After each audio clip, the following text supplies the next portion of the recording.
bagaimana antara Pak Hasto dengan Mbak Puan Puan ya. Iya. Kayaknya berseberangan sekali Betul. gitu ya. Pak Hasto di berbagai macam podcast mengkritik pemerintah Betul. Jokowi.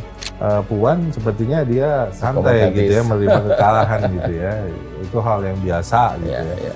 Jadi saya kalau melihat Puan tuh mengingat pada waktu ditanya hak angket tuh Bu Puan bilang ya belum ada instruksi ya gitu kan. Berarti kan ini dua hal yang menarik ya. Iya. Apakah ini perpecahan di PDIP ya? Bagaimana menurut pengamatan? Mungkin gini, Mas kalau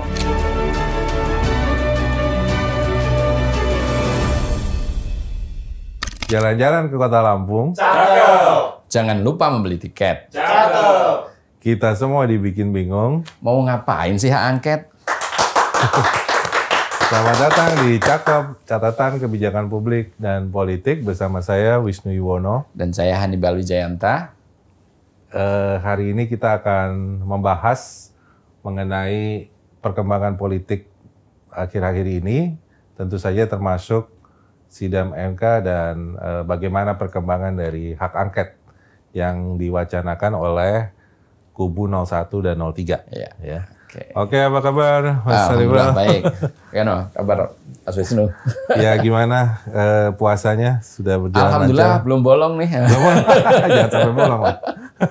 Ya, alhamdulillah Iya. saya juga menjalankan ibadah puasa berlangsung lancar. Amin. Dan hari ini kita seminggu sebelum Lebaran ya, Iya, Bang Hannibal, sebelum rencana mudik atau bagaimana? Iya, tapi setelah selesai tugas-tugas selama Lebaran, kebetulan piket nih tanggal hari pertama sama kedua Lebaran harus masuk kantor. Oh, gitu. oke. Ya. Jadi mudiknya setelah. Mudiknya ya setelahnya baru. Iya, kemana ini mudiknya? Saya ke Magelang, terus kemudian ke Banyuwangi. Oh, oke, Iya. oke. Mas Wisnu mudik nggak nih? Iya, saya kebetulan semua keluarga ada di Jakarta, jadi iya. tidak pernah memiliki tradisi mudik.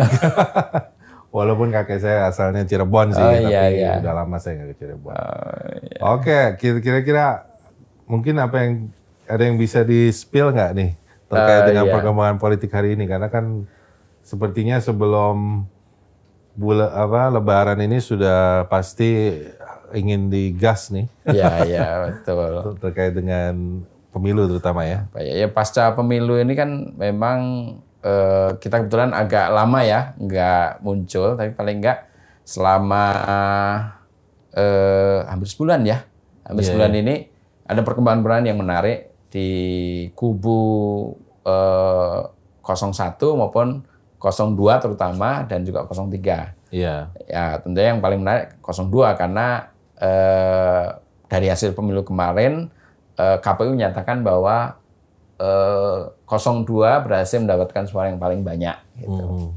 Nah, sekarang ini kan mulai persiapan untuk penyusunan kabinet. Iya. Nah, ada rapat-rapat antara partai koalisi dengan sebenarnya pasangan calon pemenang gitu kan. Tapi ya saya dengar nih kemarin waktu rapat kebetulan partai pemenang ini ya Golkar, Gerindra, PAN dan lain-lain dengan Mas Bowo saja. Iya. Nah, Mas Gibran tapi masih di Solo. Oke. Nah, entah bagaimana ceritanya kok konon kabarnya Mas Gibran kok nggak hadir. Jadi ini membuat suasana agak anget lah gitu. Loh, kenapa sih kok nggak diajak? Terus juga ada rencana Mas Prabowo itu akan bertemu dengan Mbak Mega. Iya. Tapi rupanya belum berkonsultasi sehingga udah dilempar ke publik ya udah dilempar ke wacananya. publik. Jadi mungkin itu agak nggak kondusif lah suasananya. Iya. Itu. Iya, jadi kayaknya memang ini ya Mas Hannibal, maksudnya perkiraan saya justru ketegangan ini bakal terjadi setelah pembentukan kabinet dan lain-lain, tapi ternyata dari fakta-fakta ya. Iya. Insight info yang Mas Hannibal sampaikan itu ketegangan sudah terjadi di masa transisi. Betul. Ya. Jadi ini menarik bagaimana ternyata tidak mudah ya untuk menjalin koalisi sebelum transisi. Oke, dari segi kampanye kerjasama Pak Prabowo dan Jokowi sangat baik ya. Iya. Setidaknya memenangkan satu putaran dengan angka voting 58%, itu kan memecahkan rekor, lebih tinggi dari Pak Jokowi di 2014 dan 2019. Tapi begitu kekuasaan, pembagian kue kabinet, nah ini ketegangan baru yang muncul nih ya. Begitulah. Ya seperti juga kalau tadi kan di level ininya ya, calon capres cawapres ya. Ini di kalangan di partai juga seperti itu, akan mulai ngomong soal jatah calon menteri gitu kan. Jadi ada yang merasa karena punya andil yang lebih besar, 25% lah gitu, yang milih Mas Bowo gitu kan. Jadi seharusnya mendapatkan porsi yang lebih banyak, tapi yang lain merasa loh, ya tapi kan nggak kayak gitu ceritanya gitu kan. Jadi ya lumayan seru juga gitu. Iya, maksudnya idealnya memang kalau dalam hal konstitusi kan memang itu hak prerogatif kabinet ya dalam pembentukan kabinet. Maksudnya presiden ya dalam hal ini tentu saja presiden terpilih Prabowo Subianto nantinya. Tapi memang Indonesia ini agak unik ya, bisa dikatakan semi parlementer juga presidensial ala-ala parlementer. Jadi koalisi partai itu harus diperhitungkan.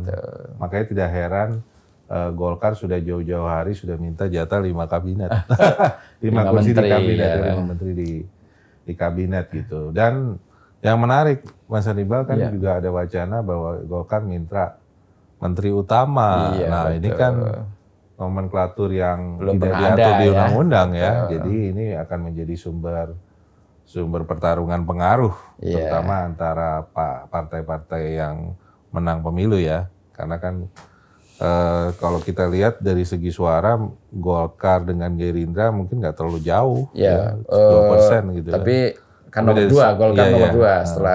Setelah PDIP, Golkar, baru kemudian Gerindra. Iya. Jadi ini menarik sekali ya. Dan idealnya sih idealnya kabinet itu harus kabinet Zaken sih, kabinet berdasarkan keahlian gitu. Jadi jangan sampai posisi-posisi yang dianggap strategis tapi dari segi dana dianggap basah gitu. Jangan sampai itu dipolitisasi ya. Jadi jatah partai ya. Iya, maksudnya boleh punya afiliasi partai pendukung, tapi ya tokohnya memang dikenal rekam jejaknya keprofesionalitasnya, kemampuan keahlian teknokratis. Cuman memang makin kesini kayaknya makin sulit ya. Sejak kapan sebenarnya ya kita ini sudah ya selalu ngomongnya second kabinet, tapi sebenarnya sudah enggak itu sejak kapan ya Mas kalau sebenarnya? Ya kalau zakin kabinet mungkin yang paling zaken di zaman awalnya Pak Harto kali ya. Di mana terutama di kebijakan ekonomi dipegang pada teknokrat ya. Yang pada waktu itu dosen di Fakultas Ekonomi Universitas Indonesia UI gitu kan. Kemudian memang di zaman Soekarno ada tokoh-tokoh teknokrat gitu ya. Tapi itu pun masih terbatas karena memang nature-nya pada waktu zaman Soekarno, terutama di awal-awal Soekarno kan kabinet parlementer. Ya jadi harus mengakomodasi partai-partai politik juga gitu. Tapi begitu Soekarno demokrasi terpimpin ya tentu saja orang yang dekat-dekat dengan Soekarno pada waktu itu. Kalau pasca reformasi ini gimana Mas?